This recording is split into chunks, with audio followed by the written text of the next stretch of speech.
अरे हाँ। गाड़ी के लोग गेल है?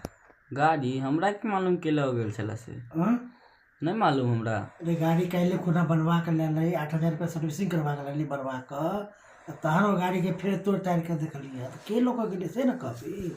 हमरा की मालूम, हमरा तो अहाँ 2-3 मास से छुओ नहीं दै छी गाड़ी के। अहीं कहलहुँ गाड़ी के चाबी तो छुइहा नहीं आई सब। नहीं हमरा तो यो तो बुझाल क्यों जेबी में हाथ दै छला रात में। अहाँ के जेबी में के हाथ दै छला?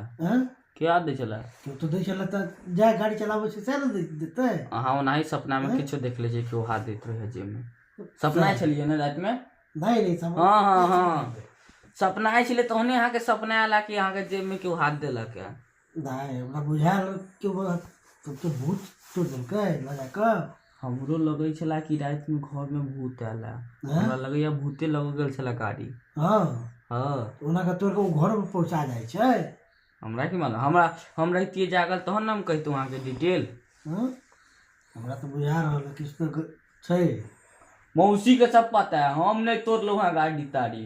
या तो मौसी के शपथ दादा के तो बर्बाद कर देला हमरा। आप कते बर्बाद करब? आप कते बर्बाद करबे से न कह। एकदम हमरे नाम लगाबैत रहे छै। किछो होय छै त हमरे नाम लगाबै छै, अपनो तोड़ फाड़ लगा लगाइ नहीं त हमरे। अरे